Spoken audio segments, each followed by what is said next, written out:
Hello दोस्तों, स्वागत है आपका यूएसएजी साइंस यूट्यूब चैनल में।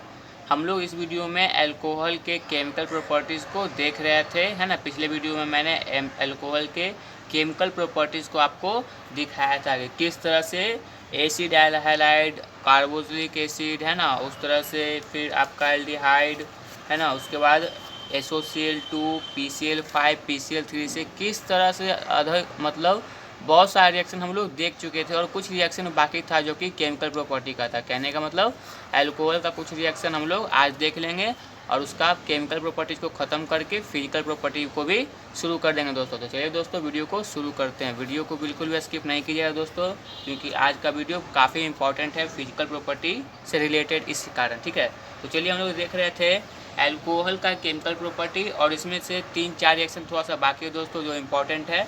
उसमें से सबसे ज़्यादा इंपॉर्टेंट है दोस्तों ऑक्सीडेशन करने के लिए। ठीक है, एक ऑक्सीडेशन और एक ग्रिग्नार्ड से रिएक्शन कराने के लिए। ठीक है, तो चलिए देखते हैं।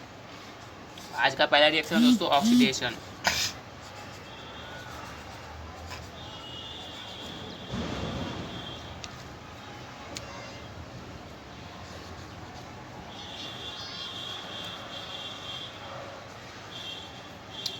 ठीक है, ऑक्सीडेशन कराने के लिए दोस्तों आप किसी भी ऑक्सीडाइजिंग एजेंट का इस्तेमाल कर सकते हैं, जैसे कि PCC हो गया, है ना। PCC PDC ये सब ऑक्सीडाइजिंग एजेंट है। यहाँ पे आपको ऑक्सीजन दिया हुआ है या फिर PCC दिया हुआ है। ठीक है, तो आपको ऑक्सीडाइजिंग समझ जाना है कि आपको इसको ऑक्सीडाइज कराना है। तो इसके लिए कीजिए कि आप सिंपल करना कुछ नहीं दोस्तों, बस H2O को हटा देना है और O को लगाना है। तो बनेगा क्या दोस्तों, हमारा CH3CHO। एक ऑक्सीजन जाकर जुड़ जाएगा ना। हमको दो ऑक्सीजन के लिए 2 बॉन्ड चाहिए और कार्बन के लिए 4 बॉन्ड चाहिए। तो इनमें क्या किया है, ऑक्सीजन और H2 को हटा दिया। इससे क्या हो गया, H2O तो अलग हुआ ही और हम लोग को ऑक्सीजन को इसमें लाकर जोड़ना है। ठीक है, इसी तरह से आप कुछ और का भी रिएक्शन देख लेते हैं, जैसे कि मान लीजिए इस टाइप का रिएक्शन देखते हैं। PCC रहे PDC रहे, आपको समझ जाना है कि ऑक्सीडाइजिंग एजेंट है। ये सब ऑक्सीडाइज कराने के लिए इस्तेमाल किया जाता है। आपको सिंपल H2O को हटाना है, बाकी सबको जोड़ देना है और कुछ भी इसमें ज़्यादा कुछ खास नहीं है। ठीक है, ऑक्सीडाइजिंग ऑफ अल्कोहल।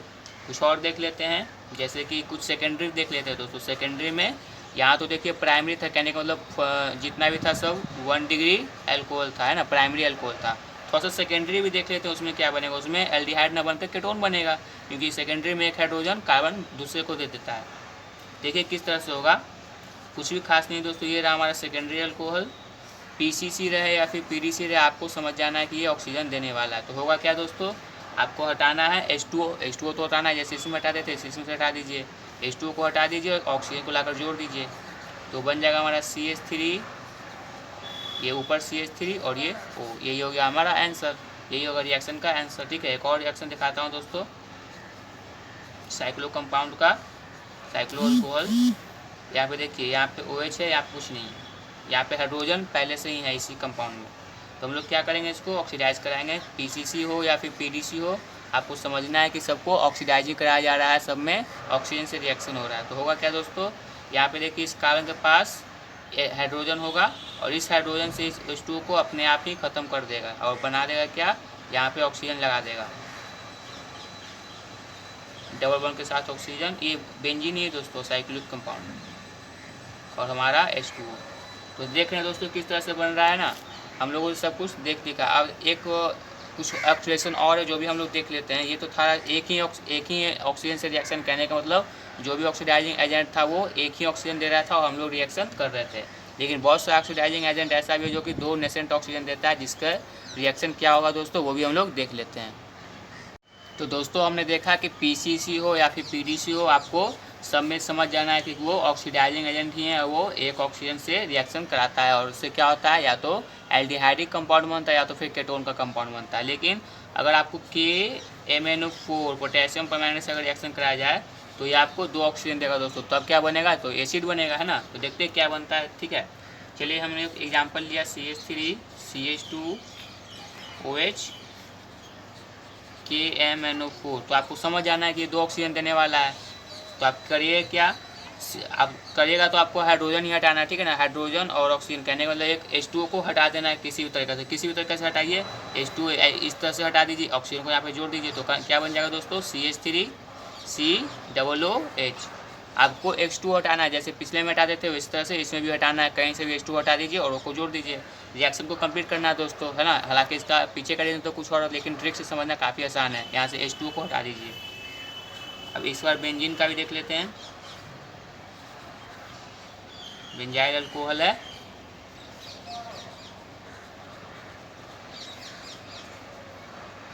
यहाँ पे होगा क्या दोस्तों, H2O को अलग करिएगा, O को यहाँ पे जोड़ दीजिएगा। ठीक है दोस्तों, ये रहा था हमारा ऑक्सीडेशन। दोस्तों अब हम लोग को देखना है कि किस तरह से ग्रिग्नार्ड रिएजेंट से अल्कोहल रिएक्शन करता है। ठीक है दोस्तों, दूसरा रिएक्शन है हमारा रिएक्शन विथ ग्रिग्नार्ड रिएजेंट। ठीक है दोस्तों, अल्कोहल को ही ग्रिग्नार्ड रिएजेंट के प्रेजेंस में रिएक्शन कराया जाएगा। ग्रिग्नार्ड रिएजेंट आपको पता है दोस्तों, है ना, MgCl वगैरह, फिर ऑर्गेनोमेटेलिक कंपाउंड, जो भी आपको समझ में आ रहा है। ठीक है, ठीक है। और इसी रिएक्शन को बोलते हैं जेरी-विट्नॉफ भी, ये भी याद रखिएगा। ठीक है,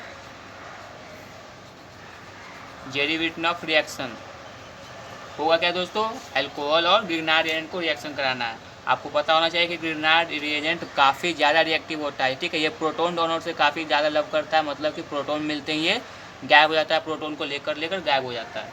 एग्जाम्पल आपको दिखाता है यहाँ पे, यहीं पे इसका सटीक एग्जाम्पल है CH3MgBr, ये हमारा ग्रिग्नार्ड रिएजेंट।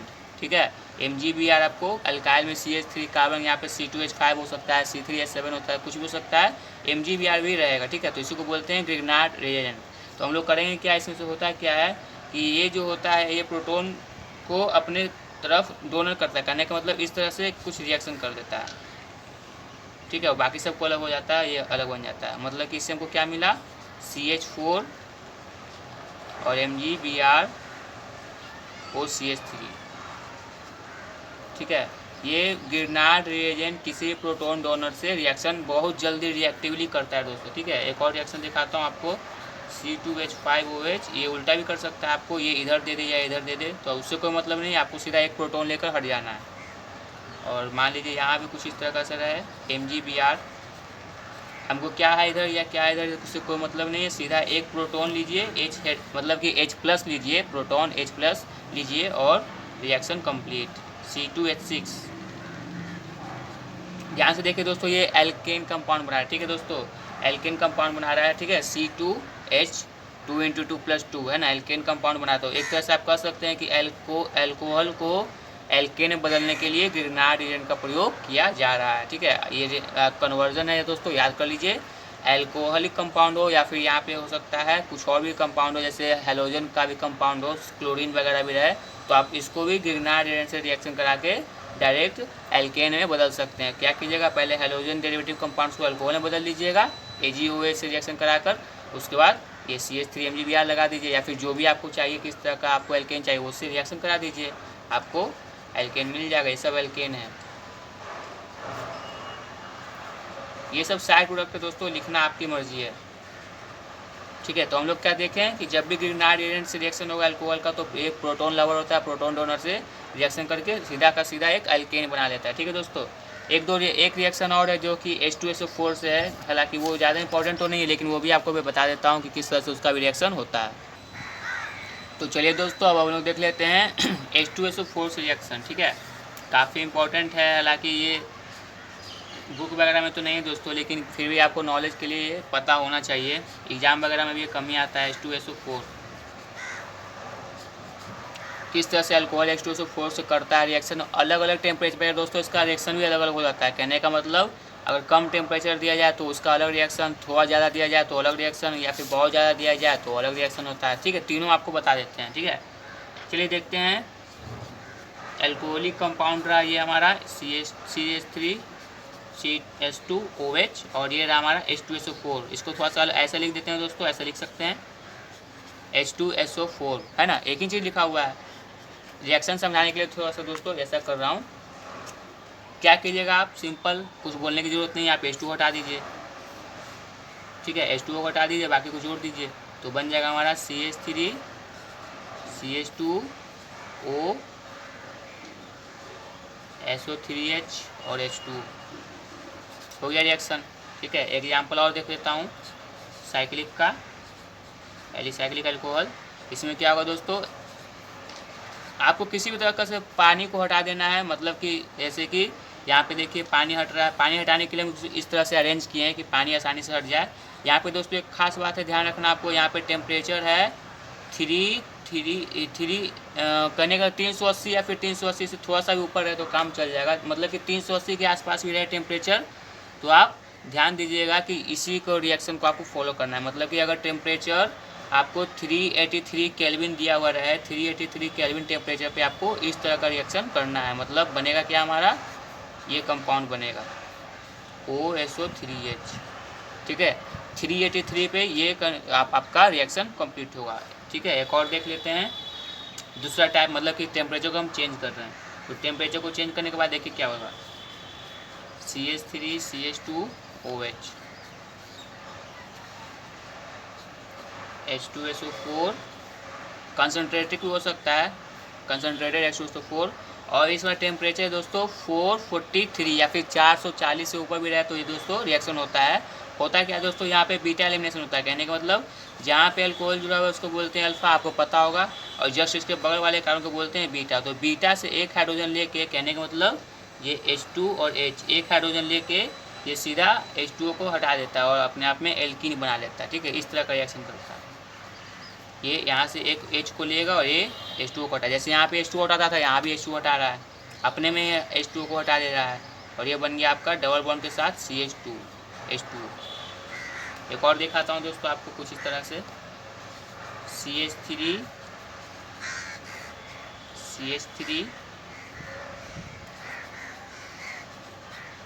ये आपका अल्कोहलिक कंपाउंड, 443 आपका टेम्परेचर है और यहाँ पे कंसनट्रेटेड H2SO4। तो आपको करना क्या है, अल्फ़ा और ये बीटा, तो बीटा से आपको एक हाइड्रोजन लेकर H2 को हटाना है, इन दोनों के बीच डबल बॉन्ड।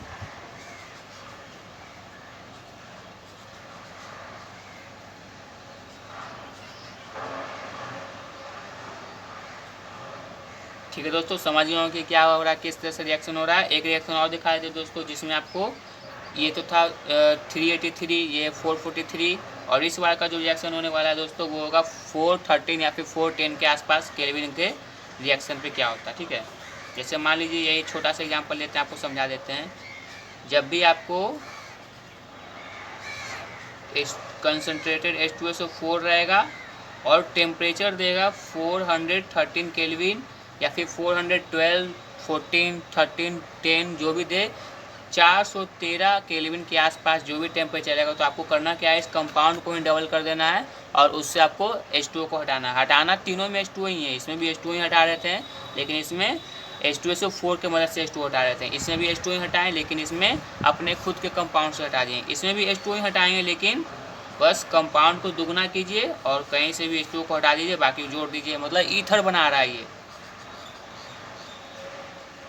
तो समझ गए दोस्तों कि किस तरह का ये कंपाउंड बना रहा है। तीनों H2SO4 से अलग अलग टेम्परेचर पे अलग अलग रिएक्शन, 383, 443 और 413 पे 3 रिएक्शन आपको बताएं। तीनों आपको हो सकता है बुक में नाम मिले, NCERT बुक में नाम मिले, लेकिन आपको थोड़ा सा ध्यान रखना है। ठीक है दोस्तों, अब चलिए दोस्तों थोड़ा सा हम फिजिकल प्रॉपर्टी भी देख लेते हैं, किस तरह से इसका सोलबिलिटी पे असर पड़ता है, फिजिकल प्रॉपर्टी में अल्कोहल का क्या रोल है। ठीक है दोस्तों, तो चलिए दोस्तों हम लोग कुछ फिजिकल प्रॉपर्टी भी देख लेते हैं अल्कोहल का।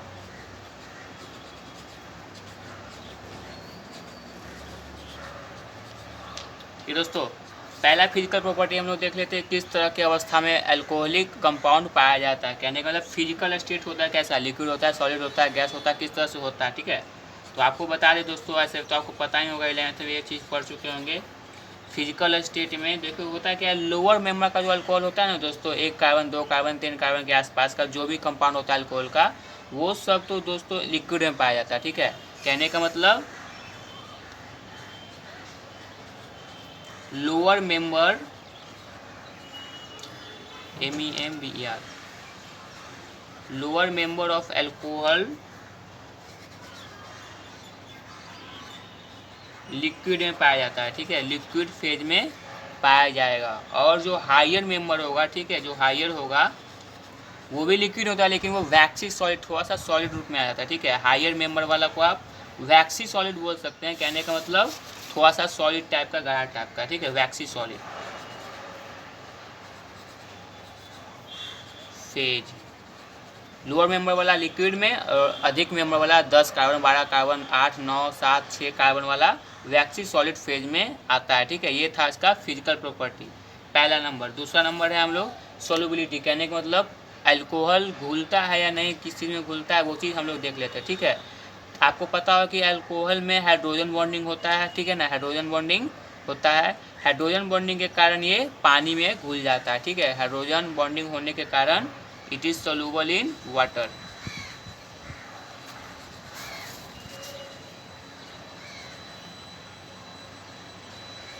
H2O में भी हाइड्रोजन बॉन्डिंग होता है ना, और OH अल्कोहलिक कंपाउंड में भी हाइड्रोजन बॉन्डिंग होता है, ठीक है। तो इस तरह से होता क्या है कि अल्कोहल इंटरमॉलिक्यूलर हाइड्रोजन बॉन्डिंग होने के कारण पानी में घुल जाता है, ठीक है।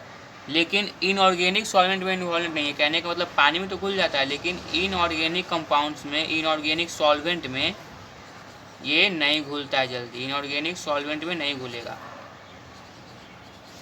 अल्कोहल नहीं घुलेगा, पानी में घुल जाएगा। लेकिन आप इतना याद रखिए, हाइड्रोजन बॉन्डिंग को छोड़िए, याद रखिए कि H2O में घुल जाता है अल्कोहल और इनऑर्गेनिक सॉल्वेंट में नहीं घुलता है। अगर पूछा जाए कि H2O में क्यों घुल जाता है तो बोल दीजिएगा due to presence of hydrogen bonding, intermolecular hydrogen bonding या फिर हाइड्रोजन बॉन्डिंग। समझ गए दोस्तों क्या हुआ, क्यों? क्योंकि इसमें होता है क्या दोस्तों कि जितना भी एटॉमिक नंबर होता है ना, एटॉमिक नंबर कहने का मतलब एटॉमिक साइज, वो डायरेक्टली प्रोपोर्शनल होता है ब्रांच के, इसी कारण ऐसा होता है, ठीक है। न्यू कंपाउंड जो होता है वो काफ़ी ज़्यादा स्ट्रॉन्ग स्टेबल होता है H2O में, ठीक है। न्यू कंपाउंड कहने का मतलब 3 डिग्री वाला, 3 डिग्री सबसे ज़्यादा होता होगा, उसके बाद 2 डिग्री, उसके बाद 1 डिग्री अल्कोहल आपका सोलूबल होगा पानी में, ठीक है। जो 3 डिग्री है वो सबसे ज़्यादा होगा, वो 2 डिग्री होगा, उसके बाद और 1 डिग्री उसके बाद। कहने का मतलब सीधा सीधा मतलब है कि H2O में अल्कोहल घुलता है और इसी रेट से घुलता है। 3 डिग्री जो न्यू कंपाउंड होता है वो जल्दी घुलता है, आइसो कंपाउंड फिर नॉर्मल कंपाउंड। ये था दोस्तों आपका सोल्युबिलिटी और सोल्युबिलिटी का ऑर्डर। अब हम लोग देखेंगे इसके बाद इसमें हम लोग किस तरह से इसका बॉइलिंग पॉइंट इंक्रीज करता है, डिक्रीज करता है, वो दोस्तों देखेंगे हम अगले वीडियो में। तब तक वीडियो को रोक रहा हूँ दोस्तों, अगले वीडियो में आपका इसका पूरा का पूरा फिजिकल प्रॉपर्टीज पूरा हो जाएगा और साथ ही साथ फेनोल हम लोग एंटर कर जाएंगे, अल्कोहल हम लोग पूरा कंप्लीट कर लेंगे, हम लोग फेनोल में एंटर करेंगे, कुछ वीडियो इसका भी लगेगा, उसके बाद हम लोग ईथर में पहुंच जाएंगे और उसके बाद चैप्टर खत्म होगा। जैसे ही चैप्टर खत्म होगा दोस्तों, आपको मैंने याद दिलाया है मिशन 2022 में, मिशन 2022 में आपको ध्यान देना है दोस्तों। आपको इसमें सारा का सारा 12th का रिवाइज कराया जाएगा, ऑब्जेक्टिव से लेकर सब्जेक्टिव तक, क्वेश्चन बैंक से लेकर मॉडल पेपर, जितने भी तरह का क्वेश्चन है दोस्तों मैं आपको सब का सब रिवाइज कराऊंगा, सब का सब आपको समझाऊंगा प्लस थ्योरी के साथ। ऑब्जेक्टिव तो कराऊंगा ही कराऊंगा, लेकिन जो ऑब्जेक्टिव किस थ्योरी से आया, किस थ्योरी से बना, वो भी मैं आपको बताने वाला हूँ मिशन 2022 में, जो कि स्टार्ट होगा इस चैप्टर के बाद। इस चैप्टर के बाद उसका क्वेश्चन, उसका सीरीज़ लाना मैं चालू कर दूंगा दोस्तों, तो आपको उस पर ध्यान देना है दोस्तों। वीडियो को रोक रहा हूँ, अपने दोस्तों को शेयर कीजिए, फैलाइए, बताइए उसको मिशन 2022 के बारे में कि 2022 का 12th का एग्ज़ाम केमिस्ट्री को पूरा तैयारी आपका USSG साइंस चैनल पे होगा दोस्तों। तो दोस्तों मिलते हैं अगले वीडियो में, तब तक के लिए धन्यवाद, थैंक यू। चैनल को सब्सक्राइब जरूर कर दीजिए, वीडियो को शेयर, लाइक, कमेंट जो भी है सब करिए दोस्तों, ठीक है दोस्तों, थैंक यू।